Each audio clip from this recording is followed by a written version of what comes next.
L'Assemblée nationale de la transition était arrivée à son terme. Nous avons rencontré l'ancien quatrième vice-président de la dite Assemblée, avec qui nous avons abordé les questions de son bilan au sein de l'hémicycle, mais aussi de l'actualité brûlante de notre pays. Ce lundi 17 novembre 2025, au sein des locaux du COPI citoyen, dont il est le président, 6 au quartier Nomakele. Geoffroy Fumbula, que nous vous invitons à suivre. Mais en fait, pour faire le résumé, il faut d'abord comprendre comment est-ce que je fais pour atterrir là en tant que quatrième vice-président, parce que c'est quand même une fonction assez prestigieuse.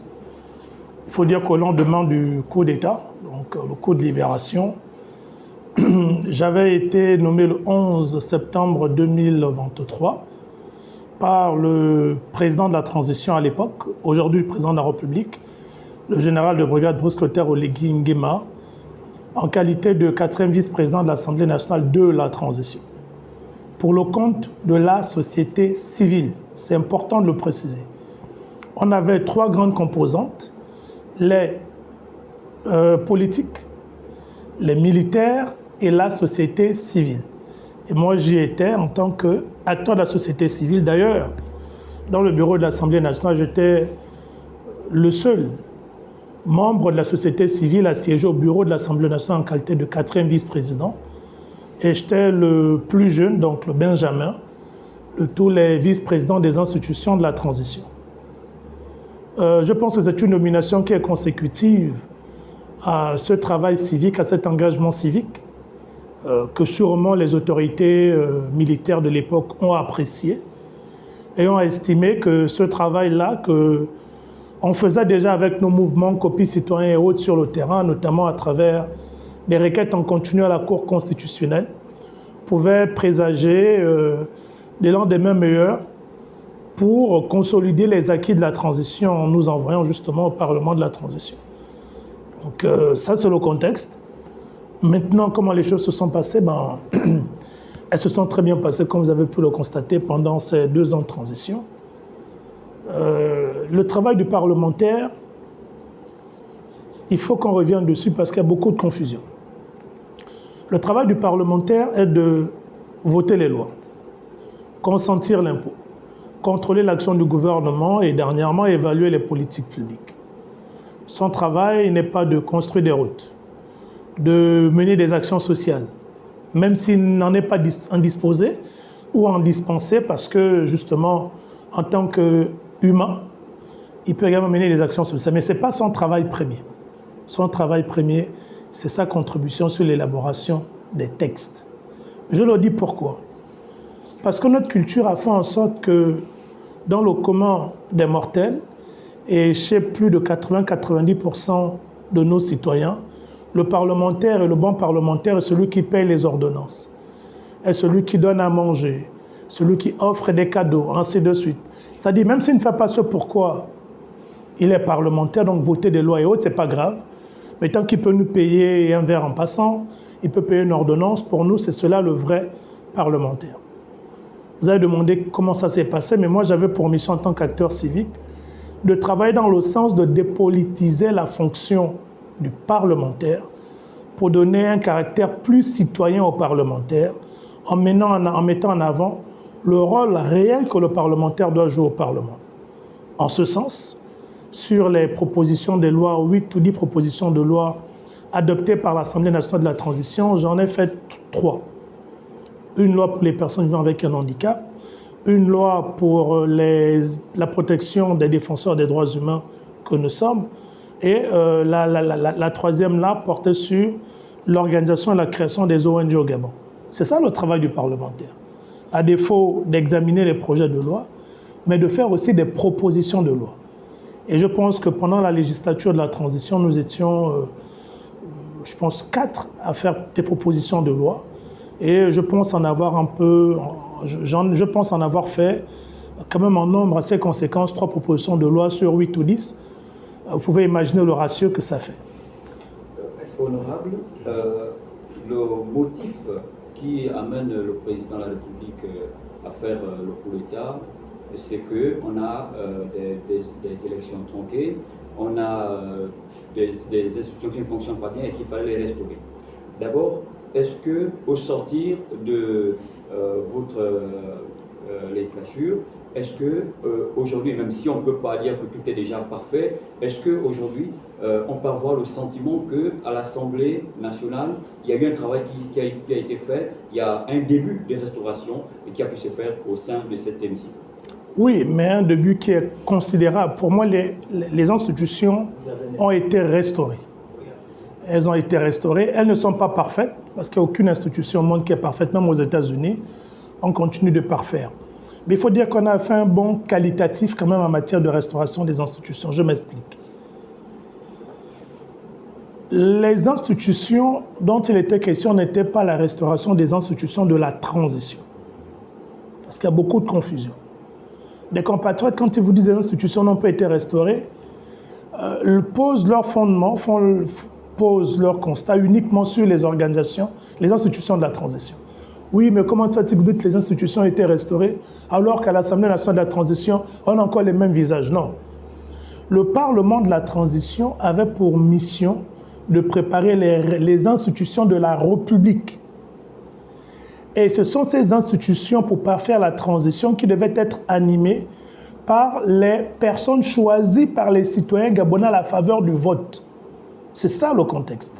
Maintenant, avons-nous restauré les institutions par rapport à notre mission? Oui.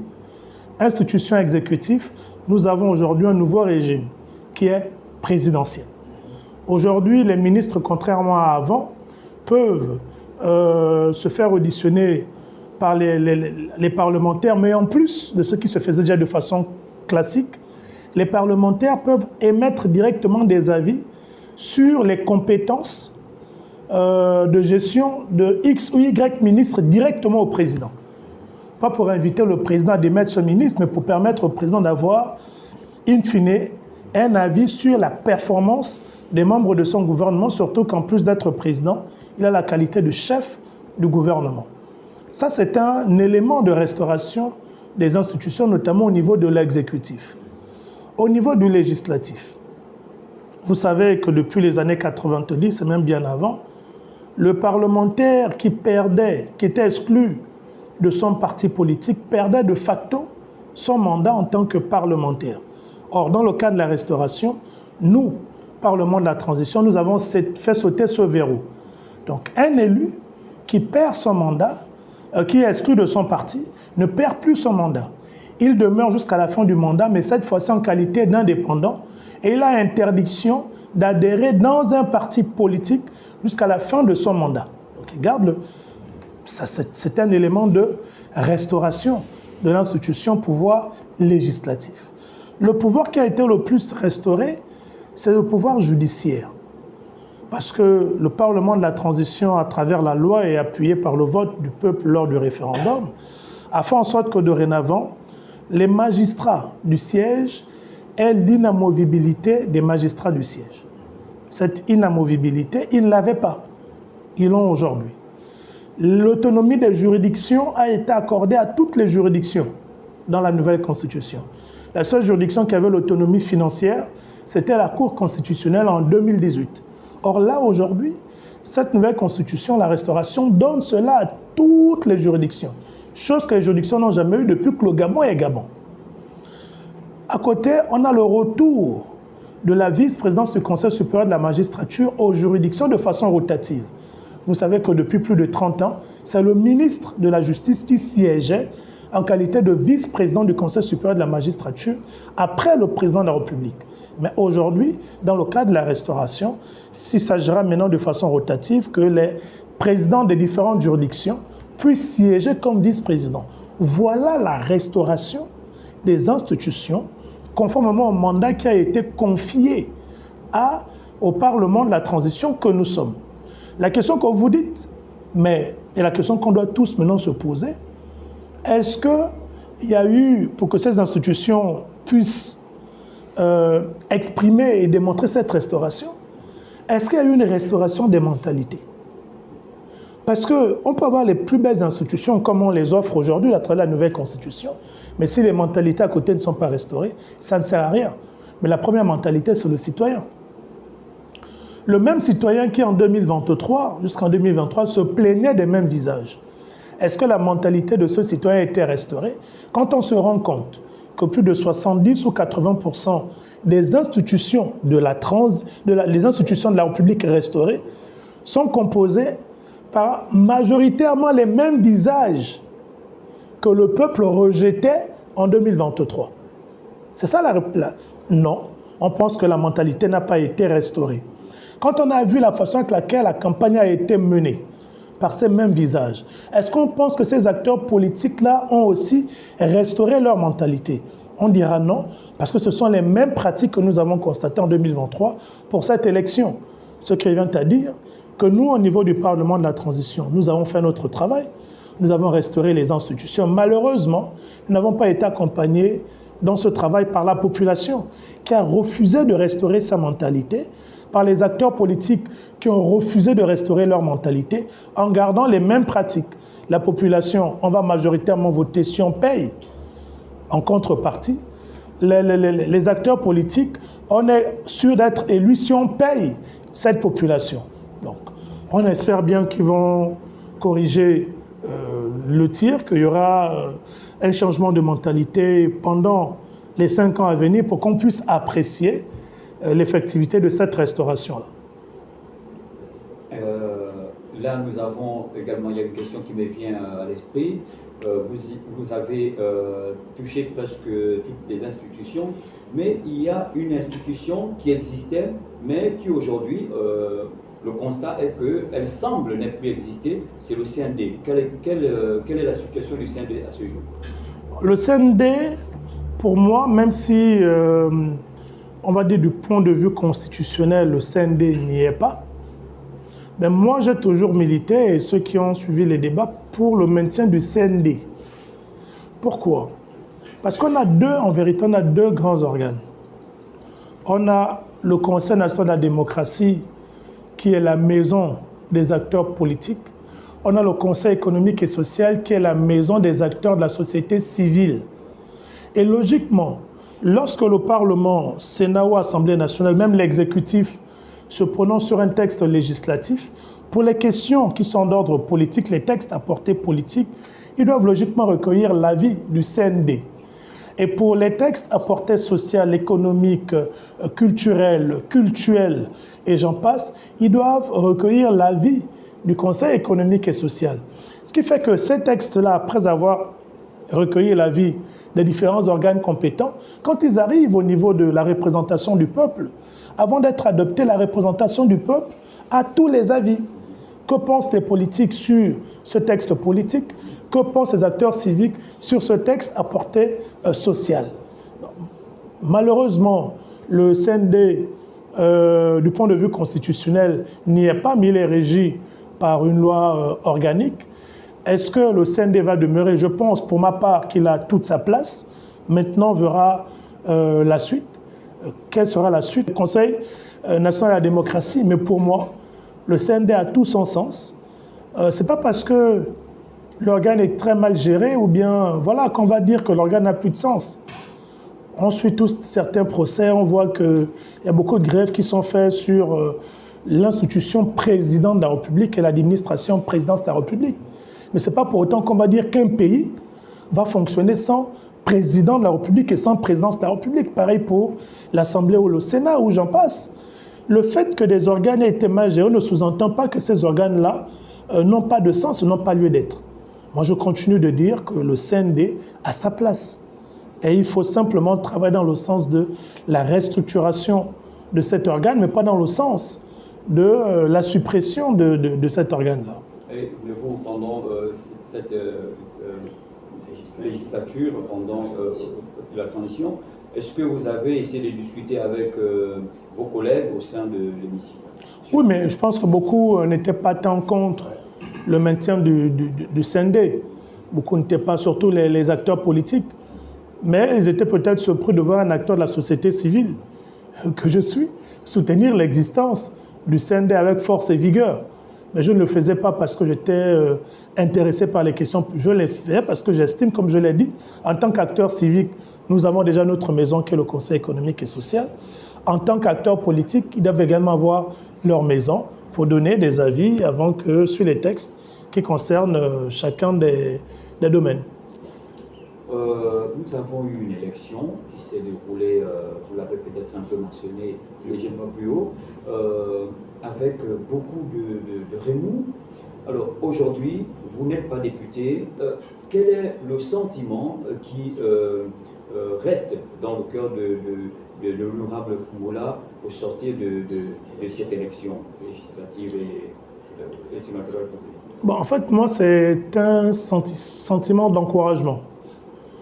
Vous savez, pour nous qui ne sommes pas politiques, nous n'avons pas de mandat politique à justifier. C'est-à-dire que l'acteur politique qui va à une élection, la mission première du politique, c'est la conquête du pouvoir. S'il ne gagne pas le mandat, il est vraiment déçu, il est affecté. Mais nous, qui sommes acteurs de la société civile, quand on veut devenir député, ce n'est pas tant la conquête du pouvoir. On cherche simplement une tribune en plus où on peut directement faire passer nos préoccupations, comme je l'ai fait pendant la transition. Ce qui fait que moi, je ne suis nullement affecté parce que je n'ai pas été élu. Du moment où, en tant qu'acteur civique, tant qu'il y a des causes à défendre, on est toujours en activité. Je le dis parce que nous, on n'a pas bâti notre réputation sur la base des résultats électoraux. On a bâti notre réputation sur la base de notre engagement. Et d'ailleurs, si je souhaitais impérativement maximiser mes chances d'être élu, je serais allé au parti du président. Je suis sûr et certain que j'aurais eu quand même des beaux jours. Si je n'aurais pas été élu député, j'aurais sûrement été élu conseiller municipal et j'aurais eu le choix, soit d'aller au Sénat ou d'aller à la mairie. Par rapport à mon travail, je pense quand même que les autorités du parti me l'auraient concédé. Mais quand je prends le risque de me présenter en tant qu'indépendant, c'est parce que simplement je demande déjà suffisance, que ce n'est pas tant le poste auquel je tiens, et je tiens à garder ce côté d'acteur civique que je suis. Donc j'étais déjà conscient qu'en allant aux élections, ça ne devait pas être facile quand vous avez en face le parti au pouvoir, qui est soutenu à la fois par des partis autrefois de l'opposition, non de l'Alliance, et notamment un parti historique comme le PDG. Donc vous arrivez indépendant, on va dire que c'est quasiment votre première élection, vous n'avez pas de base politique, la seule chose que l'on vous reconnaît, c'est la qualité de votre travail et la personne que vous êtes. Mais quand vous arrivez à ce niveau et que vous arrivez au second tour, c'est déjà encourageant. Mais la plus grande satisfaction, ce n'est pas seulement moi. Parce que nous étions au moins 19 candidats aux législatives. Un est passé, du côté de Lalolo Bongidi, deuxième siège, qui a été élu. Et puis, nous avons eu 3 qui sont passés au second tour. Notamment moi, contre des candidats de l'UDB. Nous 4 au second tour, on était tous contre des candidats de l'UDB. Cédric Chisambo, qui était face au ministre Barbera du Travail du côté de Port-Gentil. Quand vous voyez, sur 19 candidats investis, acteurs de la société civile, c'était leur première élection pour le plus grand nombre, près de 99%. Arriver à voir 4 qui arrivent au second tour uniquement face aux candidats du parti au pouvoir, vous en avez au moins 12 qui arrivent parmi les 5 premiers dans un environnement qui est miné par plus de 100 partis politiques, et vous n'avez aucun qui arrive dernier. Vous êtes acteur civique, vous n'avez jamais fait de politique, vous n'avez pas de base politique. C'est encourageant pour dire, bon là finalement la population commence à comprendre le discours de la société civile et commence à se chercher d'autres acteurs pour pouvoir défendre leurs préoccupations. Lionel Ngonga, voilà, qui est arrivé au second tour, et, non pas Lionel Ngonga, lui il est arrivé 3e. Voilà, mais donc c'est juste pour nous dire que ce n'est pas un sentiment de déception, bien au contraire. Pour moi, c'est un sentiment de satisfaction pour une première sortie. La moisson n'est pas mauvaise. On va poursuivre ce travail d'éveil de conscience pour espérer que dans les 10 ans à venir, les 15 ans, on puisse avoir des citoyens comme au Sénégal qui votent de façon objective et qui ne conditionnent pas leur vote par 1 000 francs, 2 000. Par contre, comme on l'a suivi au Sénégal, on voit des citoyens qui apportent leur contribution aux candidats qu'ils ont choisis. Donc le combat continue. Le combat continue, il ne va pas s'achever, parce qu'on a un combat qui vise à éveiller le plus grand nombre de conscience. C'est surtout ça le sens de notre engagement. Merci. Nous comprenons le sens de votre engagement, mais l'actualité oblige, on ne va pas sortir d'ici sans recueillir le sentiment de l'honorable sur cette question. Notre pays, en ce moment, c'est des procès sur l'ex-première dame et son fils. Là, c'est beaucoup de choses qui sont dites, beaucoup de chiffres qui, on va même dire, traumatisent un peu les Gabonais. Alors, votre sentiment sur cette question serait lequel? Mais le sentiment, c'est que le problème, en fait, le procès qu'on a aujourd'hui, en réalité, n'est pas que le procès, n'est pas un procès uniquement contre Noureddine et Sylvia. C'est un procès contre la conscience des personnes qui sont appelées, des personnalités qui sont appelées à servir la nation. Pourquoi? Parce qu'à travers ce que nous observons à la faveur de ce procès, nous nous rendons bel et bien compte que c'est quasiment toute l'administration qui est pourrie. C'est-à-dire qu'il y a tout un mécanisme qui a été mis en place pour appauvrir au maximum les compatriotes gabonais afin de satisfaire des besoins égoïstes qui n'apportent rien à la nation. C'est de ce dont il est question. L'autre chose que l'on doit retenir à travers ce procès, c'est cette facilité que nous avons dans notre pays à confier les manettes du pouvoir, majoritairement à ceux à qui on a accordé notre hospitalité. Ça ne date pas d'aujourd'hui, on parle des médecins Combressi et j'en passe. On va se rendre compte que ceux qui prennent souvent en gros, ce sont ceux-là à qui on a offert notre hospitalité. Et quels sont ceux qui favorisent ça? Ce sont des compatriotes pour les miettes qu'ils reçoivent en retour. Donc ici, c'est un procès pour amener les dirigeants actuels à faire preuve de discipline dans la gestion des deniers publics. C'est un procès qui nous amène à comprendre, et le président en premier, que le pays n'est pas le président. Le chef de l'État n'est pas le Gabon. Et il faut qu'on arrive à sortir de ce contexte-là, dépersonnaliser la nation au chef de l'État. Le chef de l'État est le patron d'un pouvoir, qui est le pouvoir exécutif. Comme on a le Parlement, les députés, les sénateurs, qui sont les patrons du pouvoir législatif, et les magistrats qui sont les patrons du pouvoir judiciaire. Tant qu'on n'a pas fait en sorte que chacun joue son rôle à proportion égale, il nous serait difficile de sortir de ce que nous observons aujourd'hui. Voyez-vous, par exemple, au niveau de la loi de règlement 2024, la Cour des comptes, lorsqu'elle a examiné cette loi, n'a pas donné son quitus. Parce que pour 2024, la Cour des comptes a estimé qu'il y avait des manquements sur des chiffres. Mais 2024, c'est le premier mandat de la transition. Ça veut dire que si on rentre avec l'esprit de 2024 dans la 5e République, je crains que dans 5 ans, dans 7 ans, dans 14 ans, le procès qu'on est en train de faire à Noureddine et Sylvia sera peut-être celui qu'on va faire au président Oligui, à ses épouses, à ses enfants, au directeur du budget, au directeur du trésor, ainsi de suite, ainsi de suite. La grande question qu'on doit se poser, est-ce que les autorités qui dirigent ce pays sont réellement prêtes à faire en sorte que les choses se passent autrement? Ou est-ce que ces derniers vont marcher sur les traces de leurs prédécesseurs? Moi, je pense que ce procès doit interpeller les plus hautes autorités, notamment le président de la République, à travailler dans le sens de discipliner ceux à qui il confie la gestion des deniers publics. C'est important à dépersonnaliser la gestion du pays, à dépersonnaliser ce qu'on a vu où les besoins de la famille présidentielle passant en priorité par rapport même aux besoins des populations votées par les députés dans la loi de finances. Quant à Noureddine, on l'a entendu, dit que le carburant de cette jet est prioritaire, alors qu'on a des hôpitaux qui se plaignent qu'ils n'ont pas de scanner, n'ont pas le minimum, ou encore les personnes vivant avec le VIH, on l'a suivi, qui se plaignaient de ne pas avoir des antirétroviraux, alors qu'on avait des milliards dépensés juste pour alimenter en carburant les jets de Noureddine pour favoriser ses déplacements. On comprend aisément que ce procès nous interpelle. Mais si au sorti de là, les dirigeants actuels ne sont pas interpellés dans ce sens pour donner une autre orientation à la 5e République, ben, on va attendre simplement leur procès demain après-demain, parce que peu importe la durée, ce procès-là aura lieu comme celui de Noureddine et de Sylvia, et sûrement de Bongo et autres, a présentement lieu. Nous allons, nous cheminons à la fin de cette interview. Vous n'êtes plus député. la transition est arrivée à son terme. Il devient l'honorable Fumbola après ce... Ah, ok. En fait, la réponse à cette question, elle est toute simple.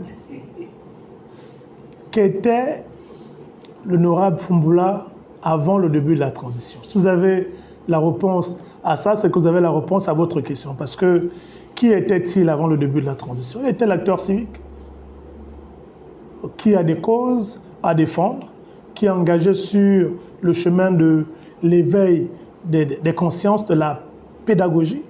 Il était celui qui n'était pas attaché à des postes. Il est celui qui n'a bâti aucun patrimoine pendant la transition. Bien au contraire, il a davantage investi pour d'autres personnes. Vous avez suivi réfection d'établissement, dotation en salle informatique, que ce soit les chefs de quartier, dotation de sièges, les personnes vivant avec un handicap, réaménagement des sièges. J'aurais pu me taper des immeubles, m'acheter des voitures, mais je n'ai bâti aucun patrimoine. Parce que je reste cohérent et engagé à la cause qui est la mienne. Pour preuve, vous ne me recevez pas aujourd'hui dans la rue, je ne vous reçois pas dans la rue. Je vous reçois au siège ici, qui est notre maison, voilà, où vous nous avez toujours reçus. C'est pour dire que l'honorable, autrefois honorable Fumbola, il a un engagement qu'il poursuit. Et voilà, c'est ce à quoi il tient. C'est-à-dire, même si demain, il a appelé à d'autres responsabilités, mais il le sera toujours avec sa veste d'acteur civique. Et il ne pourra jamais se détacher de cette qualité parce que c'est un sacerdoce, c'est un mandat pour lequel il se sent investi peut-être de façon divine, mais bon, on ne sait pas. C'est sur ces mots que nous allons mettre fin à cette interview. Peut-être un mot de fin Mais un mot de fin, c'est déjà de tous nous remercier. Nous ne sommes là qu'au début de ce qui est défini comme étant la 5e République. Je pense que les médias que vous êtes, vous avez un rôle important à jouer. La restauration des mentalités concerne aussi vous en tant que médias. Si vous faites uniquement du kunabélisme, dire qu'on va dans le même sens, vous n'aiderez pas le chef de l'État actuel. Même si les collaborateurs ou même le chef de l'État peut des fois juger, estimer que vous êtes à l'effort, mais la vérité reste la vérité. Vaut mieux que vous dites la vérité au moment opportun et que si demain d'autres choses se produisent, vous direz « Ah, on a avisé ». Au lieu d'encourager dans le trou, la personne tombe et demain, quand la personne se fracasse, elle vous regarde en disant « Mais pourquoi on ne m'a pas dit la vérité ?» Donc, moi, je continuerai à jouer ce rôle en disant ce que je pense dans les formats qui s'y est. J'ose espérer que vous également, en tant que média, vous jouerez vraiment votre rôle parce que c'est ce dont le Gabon a le plus besoin pour bien structurer cette 5e République. Merci encore à tous.